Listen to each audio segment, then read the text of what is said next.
So, welcome back to number 24 of Travels Around My Bedroom to Southern Africa. And yesterday I spoke to you about South Africa and about Namibia, and now we're going to go to Botswana and Zimbabwe. So, what happened there? So we are driving, and I have to tell you that one of the things that I discovered about myself is that I actually don't really like being driving for long periods of time, day after day after day after day. I don't mind for an entire day to get somewhere. I've done it a lot. And actually going on a local bus is something that I really like if it's for one day. But to do it relentlessly every single day, just to see as many countries as I can, that's not the kind of tourism that I do anymore. I now stay in a country for a month, for 2 months at least, to really be part of the community. That's very important for me. So, and I take my work with me. So I've created my life in a way that I can actually do that. So a couple of the things that I also wanted to start with, a kind of little travel tips that I had when I was traveling. I used to make myself these little cards where it showed the money, in dollars, then in pounds, then in South African rand, then in Botswana Pula, and Zimbabwe was handwritten because it changed on an hourly basis. And now, of course, we had Exi.com, which is an absolutely brilliant app that I use all the time to know how much money I'm spending on holidays. But we got to Namibia, and looking again inside my wonderful box, in Botswana, I found this. I found a 20 Pula note. Now, Botswana, I don't know if you've ever read Ladies Number One Detective Agency, but it is exactly like it's in the book. And I'm actually reading one at the moment because Mara Motswe, she brings sunshine into my life. I love the way that it's written, full of beautiful morals and kind of like a very simplistic way of looking at things, but it's very cutting and it's very kind. So that's the beauty of those books. And that's the feeling that you get when you are in Botswana. And the thing that I loved about Botswana is that we went to the Okavango Delta and we took a Makoro, which is a kind of wooden long boat. And I remember how I was really worried to get into it because I thought we were two people getting into this. And I was with the lady that didn't make me sleep, yes. And she was also very worried to go in there. So she was a bit fidgety and I was like, tranquilo. But we had a fabulous time, and it's just amazing to be on the water and to see the animals, walk in front of you.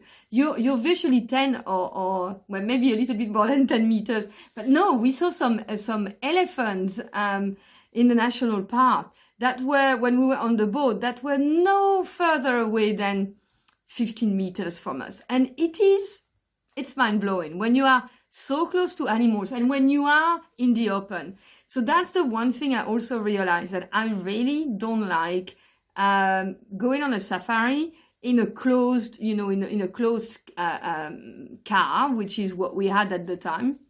It's got to be open. And I much prefer going on a walking safari, which is more intense. There is more adrenaline. You don't know what's going to happen, what you're going to meet.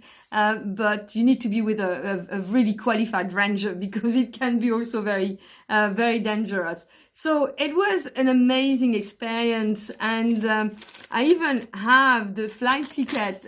We took a small plane and went over the Okavango Delta, which was really, really amazing. And I just thought that being, when you reach this level of closeness to nature, you experience nature in a way that you've never experienced. So I would advise everyone, if you go on a safari, please make sure that you are going to take something that enables you to be really, really close to nature. And the walking, the walking option is by far the best. And it makes you sweat, and it's great. When you sweat for something, you appreciate it even more. And then we got into Zimbabwe, and the difference was amazing. First of all, I went to the shop, and there was nothing in the supermarket to buy. It was really fascinating. I even have my card of entry to Zim, and some banknotes of the Bank of Zimbabwe. I have no idea what their worth is. So this is the other side, and it's that side. Maybe you see it better. And then I've got a 10 here.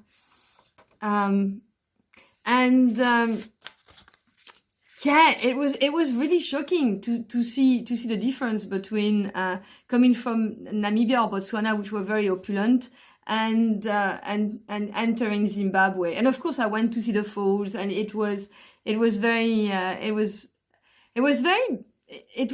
beautiful. But I don't know. The length of it is amazing, but because there was not a lot of water, you couldn't get the full, I would say, wow factor of it.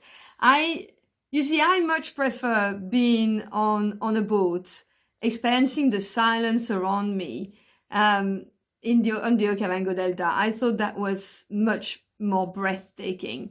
And what I did, I've explained that I always try to find artists that I invest in. That's something that's very important to me. So I found this shop that was full of very interesting sculptures, and I bought myself this because you will remember from my video in Lithuania that I love wooden sculptures, and this one made me think a lot about Africa, about the relationship, between authority and obedience, and the beauty of worship as well that I saw in Africa. So there's a lot of meaning that's associated to this, and I'll let you to have your own meaning. I've got my own, definitely, but it's something that I really, really love because it's very inventive. It's something that is very unique, and I love investing in these things. And I think I was looking whether I could see how much I bought this for, but the price isn't on there anymore. So the one, a few of the lessons, that I learned from this trip is that A, I want to be out in the open. B, I would much prefer being on my own because I can meet a lot of people rather than being with a small group of foreigners in a safari truck, because then you don't interact with anyone else. See that I like to party, but we know that. And that snoring is really something that I don't do. I think the last kind of also lesson that I learned from that is from that trip is when I came back, one of the first things that I did, remember that man that I started to see and I couldn't communicate with because I lost my mobile phone. So I went to see him. As soon as I arrived, I was like, okay, I better go, otherwise I'm going to be in a lot of trouble.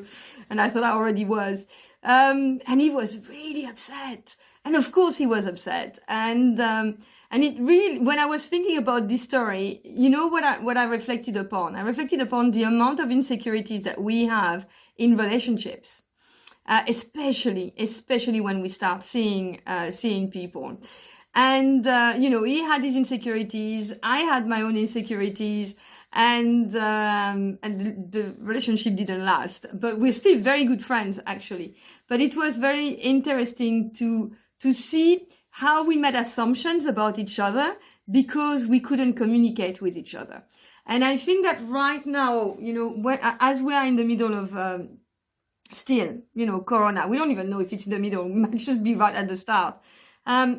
For those people who have long distance relationship, when you have those silences, they are so hard to manage and they can make you feel so insecure. So, just kind of, I'd love to know actually what has been maybe the biggest insecurity that you have had to overcome to travel on your own. And if you've already overcome it, are there more insecurities that you need to work on in order to travel more freely or to take bigger adventures in your life? So yeah, I'd love you to share that if it's possible.